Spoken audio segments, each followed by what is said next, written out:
Hi friends, it's Mrs. Little. Today we're going to be reading chapters 17 and 18 from our book, Charlie and the Chocolate Factory. Chapter 17, Augustus Gloop Goes Up the Pipe. When Mr. Wonka turned around and saw what Augustus Gloop was doing, he cried out, "Oh no, please, Augustus, please. I beg of you not to do that. My chocolate must be untouched by human hands." "Augustus," called out Mr. Gloop, "didn't you hear what the man said? Come away from that river at once." "This stuff is terrific," said Augustus, taking not the slightest notice of his mother or Mr. Wonka. "Oh boy, I need a bucket to drink it properly." "Augustus," cried Mr. Wonka, hopping up and down and wagging his stick in the air, "you must come away. You are dirtying my chocolate." "Augustus," cried Mr. Gloop. "Augustus," cried Mr. Gloop.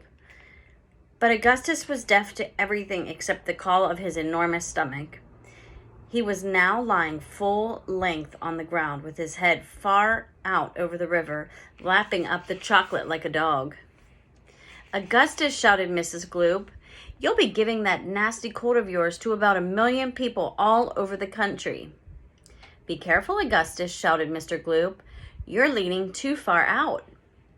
Mr. Gloop was absolutely right, for suddenly there was a shriek and then a splash, and into the river went Augustus Gloop, and in 1 second he had disappeared under the brown surface.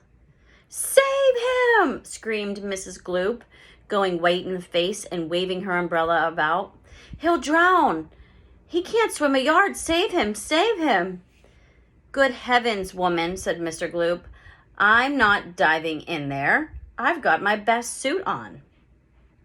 Augustus Gloop's face came up again to the surface, painted brown with chocolate. "Help! Help! Help!" he yelled. "Fish me out!" "Don't just stand there," Mrs. Gloop screamed at Mr. Gloop. "Do something." "I am doing something," said Mr. Gloop, who was now taking off his jacket and getting ready to dive into the chocolate. Here's Augustus in the chocolate river. But while he was doing this, the wretched boy was being sucked closer and closer toward the mouth of one of the great pipes that was dangling down into the river. Then all at once the powerful suction took hold of him completely, and he was pulled under the surface and then into the mouth of the pipe. The crowd on the riverbank waited breathlessly to see where he would come out. "There he goes," somebody shouted, pointing upwards, and sure enough, because the pipe was made of glass, Augustus Gloop could be clearly seen shooting up inside it, head first, like a torpedo. "Help! Murder! Police!" screamed Mrs. Gloop. "Augustus, come back at once. Where are you going?" "It's a wonder to me," said Mr. Gloop, "how the pipe is big enough for him to go through it." "It isn't big enough," said Charlie Bucket. "Oh dear, look, he's slowing down." "So he is," said Grandpa Joe. He's going to stick," said Charlie. "I think he is," said Grandpa Joe. "By golly, he has stuck," said Charlie. "It's his stomach that's done it," said Mr. Gloop. "He's blocked the whole pipe," said Grandpa Joe. "Smash the pipe," yelled Mrs. Gloop, still waving her umbrella. "Augustus, come out of there at once." The watchers below could see the chocolate swishing around the boy in the pipe, and they could see it building up behind him in a solid mass, pushing against the blockage. The pressure was terrific. Something had to give. Something did give, and that something was Augustus. Woof! Up he shot again like a bullet in the barrel of a gun. "He's disappeared," yelled Mrs. Gloop. "Where does that pipe go to? Quick, call the fire brigade." "Keep calm," cried Mr. Wonka. "Keep calm, my dear lady, keep calm. There is no danger. No danger whatsoever. Augustus has gone on a little journey, that's all. A most interesting little journey. But he'll come out of it just fine. You wait and see." "How can he possibly come out just fine?" snapped Mrs. Gloop. "He'll be made into marshmallows in 5 seconds. "Impossible," cried Mr. Wonka. "Unthinkable, inconceivable, absurd. He could never be made into marshmallows.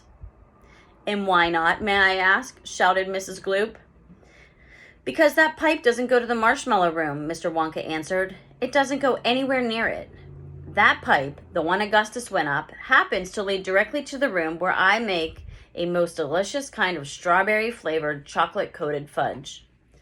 Then he'll be made into strawberry-flavored chocolate-coated fudge? Screamed Mrs. Gloop. My poor Augustus. They'll be selling him by the pound all over the country tomorrow morning. Quite right, said Mr. Gloop. I know I'm right, said Mrs. Gloop. It's beyond a joke, said Mr. Gloop. Mr. Wonka doesn't seem to think so, cried Mrs. Gloop. Just look at him. He's laughing his head off. How dare you laugh like that when my boy's just gone up the pipe? You monster, she shrieked, pointed her umbrella at Mr. Wonka as though she were going to run him through. You think it's a joke, do you? You think that sucking my boy up into your fudge room like that is just one great big colossal joke? He'll be perfectly safe, said Mr. Wonka, giggling slightly. He'll be chocolate fudge, shrieked Mrs. Gloop. Never, cried Mr. Wonka. Of course he will, shrieked Mrs. Gloop. I wouldn't allow it, cried Mr. Wonka. And why not? Shrieked Mrs. Gloop. Because the taste would be terrible, said Mr. Wonka. Just imagine it. Augustus-flavored chocolate-coated gloop? No one would buy it. They most certainly would, cried Mr. Gloop indignantly. I don't want to think about it, shrieked Mrs. Gloop. Nor do I, said Mr. Wonka. And I do promise you, madame, that your darling boy is perfectly safe. If he's perfectly safe, then where is he? Snapped Mrs. Gloop. Lead me to him this instant. Mr. Wonka turned around and clicked his fingers sharply. Click, click, click, 3 times. Immediately, an Oompa Loompa appeared, as if from nowhere, and stood beside him. The Oompa Loompa bowed and smiled, showing beautiful white teeth. His skin was rosy white, his long hair was golden brown, and the top of his head came just above the height of Mr. Wonka's knee. He wore the usual deerskin slug over his shoulder. Now listen to me, said Mr. Wonka, looking down at the tiny man. I want you to take Mr. and Mrs. Gloop up to the fudge room and help them find their son Augustus. He's just gone up the pipe. And here's a picture.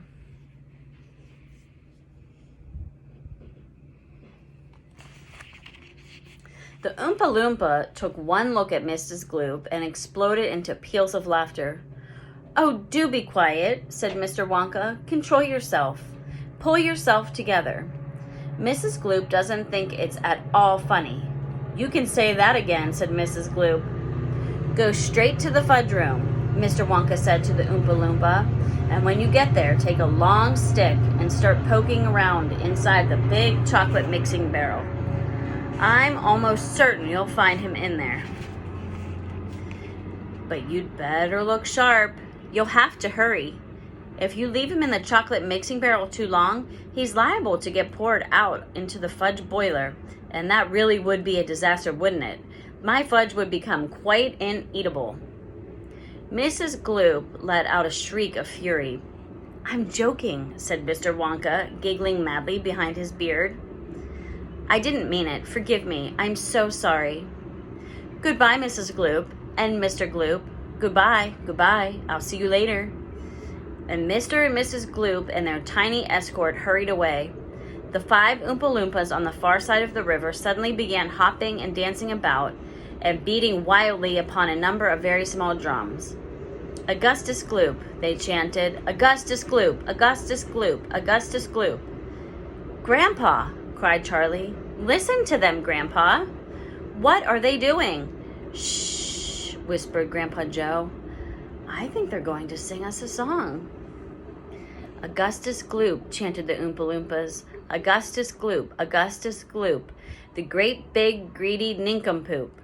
How could we allow this beast to gorge and guzzle, feed and feast on everything he wanted to? Great Scott, it simply wouldn't do. However long this pig might live, we're positive he'd never give even the smallest bit of fun or happiness to anyone.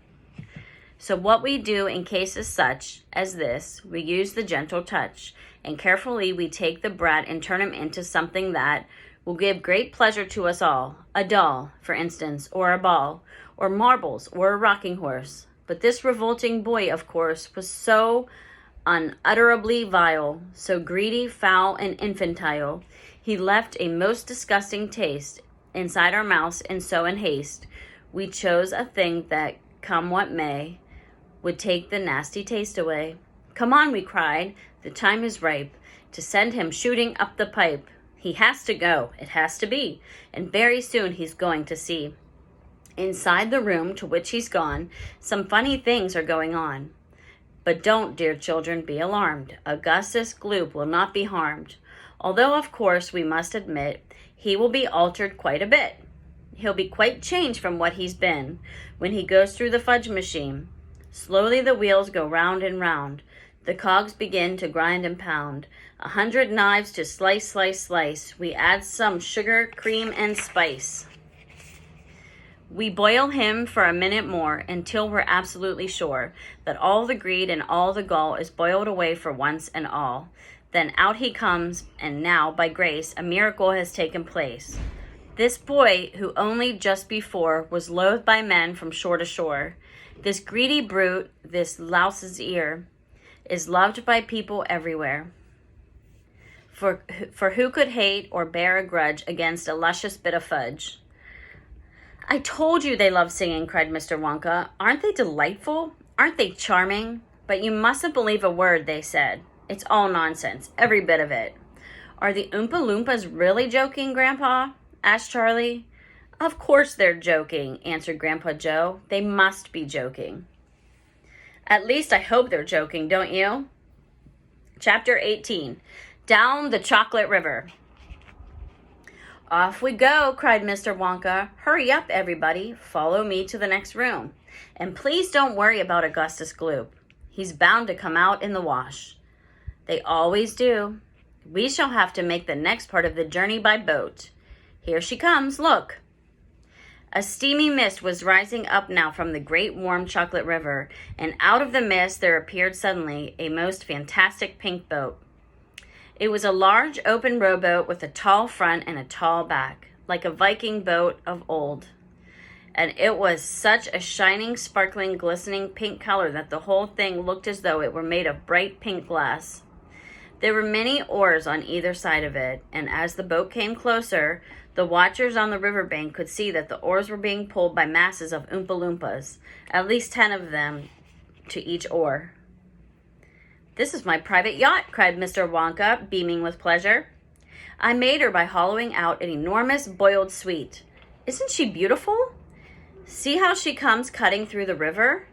The gleaming pink boiled sweet boat glided up to the riverbank. 100 Oompa Loompas rested on their oars and stared up at the visitors. Then suddenly, for some reason best known to themselves, they all burst into shrieks of laughter. What's so funny? Asked Violet Beauregard. Oh, don't worry about them, cried Mr. Wonka. They're always laughing. They think everything's a colossal joke. Jump into the boat, all of you. Come on, hurry up.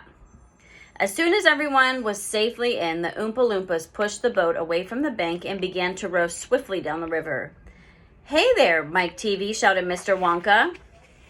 Please do not lick the boat with your tongue. It'll only make it sticky. Daddy, said Veruca Salt, I want a boat like this. I want you to buy me a big, pink, boiled sweet boat exactly like Mr. Wonka's. And I want lots of Oompa Loompas to row me around. And I want a chocolate river. And I want. She wants a good kick in the pants, whispered Grandpa Joe to Charlie. The old man was sitting in the back of the boat, and little Charlie Bucket was right beside him. Charlie was holding tightly onto his grandfather's bony old hand. He was in a whirl of excitement. Everything that he had seen so far, the great chocolate river, the waterfall, the huge sucking pipes, the candy meadows, the Oompa Loompas, the beautiful pink boat, and most of all, Mr. Willy Wonka himself had been so astonishing that he began to wonder whether there could possibly be any more astonishments left. Where were they going now? What are they going to see? And what in the world was going to happen in the next room? Isn't it marvelous, said Grandpa Joe, grinning at Charlie. Charlie nodded and smiled up at the old man. Suddenly, Mr. Wonka, who was sitting on Charlie's other side, reached down into the bottom of the boat, picked up a large mug, dipped it into the river, filled it with chocolate, and handed it to Charlie. "Drink this," he said. "It'll do you good. You look starved to death." Then Mr. Wonka filled a second mug and gave it to Grandpa Joe. "You too," he said. "You look like a skeleton. What's the matter? Hasn't there been anything to eat in your house lately?" "Not much," said Grandpa Joe. Charlie put the mug to his lips, and as the rich, warm, creamy chocolate ran down his throat into his empty tummy, his whole body from head to toe began to tingle with pleasure, and a feeling of intense happiness spread over him. "You like it?" asked Mr. Wonka. "Oh, it's wonderful," Charlie said. "The creamiest, loveliest chocolate I've ever tasted," said Grandpa Joe, smacking his lips. "That's because it's been mixed by waterfall," Mr. Wonka told him. The boat sped on down the river. The river was getting narrower. There was some kind of dark tunnel ahead, a great round tunnel that looked like an enormous pipe, and the river was running right into the tunnel, and so was the boat. "Row on!" shouted Mr. Wonka, jumping up and waving his stick in the air. "Full speed ahead!" And with the Oompa Loompas rowing faster than ever, the boat shot into the pitch-dark tunnel, and all the passengers screamed with excitement. "How can they see where they're going?" shrieked Violet Beauregard in the darkness. "There's no knowing where they're going," cried Mr. Wonka, hooting with laughter.